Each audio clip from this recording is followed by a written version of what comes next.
இல்ல நில்லு. இல்ல ஓடாத நில்லு. இல்ல நில்லுங்கல்ல. இல்ல ஓடாத நில்லுல. நிக்க சொல்றல. நில்லுல. அக்கங்கட்ட கூ நில்லுல. இல்ல பெரிய மனுஷன் எப்படி ஓட வைக்காத நில்லுல. ஏய் பரவ எதுக்கு விரட்டிரு? பெரிய மனுஷன் ஒழுங்கா வீட்ல முறைய கடக்க வேண்டியதானே. எனக்கு என்ன வந்து ராகாலத்துல பிறந்திருக்கீல. நீர் இல்லாம நல்ல நேரம் பாத்துக்கணும். அட்டி சேர்ப்பாள. யோ கூட படிச்ச பிள்ளை வீடு இருக்கு தெரு. எதனால வீட்ல போய் பேசிக்கலாம் போயிருவே. இந்த மான ரோசா இருக்கிறவன் ஒழுங்கா படிச்சு +2 பாஸ் பண்ணிருக்கல நீ. யோ நீரே 3ஆம் கிளாஸ் பையில உடம்புல போட்டா கர்மாவே முளைக்கும். போவே. அட்டி அறுதலி நாய.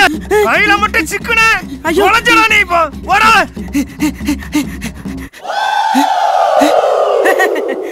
மாரிமுத்த பிடிக்க முடியுமா?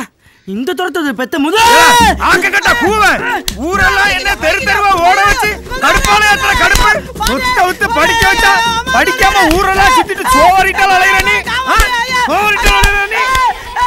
உன்னை இன்னைக்கு தோலை உரிச்சு பொட்டு கட்டா போட மாட்டோம்ல. என்ன படிப்பு படிச்ச நீ? மார்க் வாங்கி இருக்க மார்க். அடிக்காதீங்க. யோ நிறுத்தியா. எப்ப பார்த்தாலும் பக்கத்து வீட்டு பிள்ளை மாதிரி வருமான்னு கேட்டலையா? இப்போ நான் அந்த பிள்ளையோட மார்க் கூடயா? அவன் 420 நான் 430. அட ஆக்கங்கட்ட கூவ. அவ 10ஆம் கிளாஸ் நீ 12ஆம் கிளாஸ்ல. எந்த கிளாஸா இருந்தானே கூட வாங்கிருக்கேன்னு நினைச்சு சந்தோஷப்பட வேண்டியதானே. ஏன் ஆத்தா சொல்லக்கூடாதா? உனக்கு உங்க அப்பனுக்கு வேறே இல்ல. படிச்சு ஃபெயில் ஆயிட்ட. பல்லவ காமிக்க. திருப்பி. அவனே அடிக்க. இந்த நாய் ஒழுங்கா எழுதி இருந்தா இந்த நாய் என்ன அடிக்குமா? என்னடா சொல்ற? இந்த நாயை பார்த்து காப்பி அடிச்சு எழுதிதான் நான் பெயிலா போனேன். நானா பெயிலா போகல. இதுக்கு தான் சொன்னேன் கண்ட பயில கூட சேர்ந்து சுத்தாதன்னு சொல்லி. என்ன கட்டி நாசமா போ. படிக்க சொல்லி தொந்தரவு பண்றீங்க. எவையா பரிச்சையை கண்டுபிடிச்சது? நாசமா போவேன்.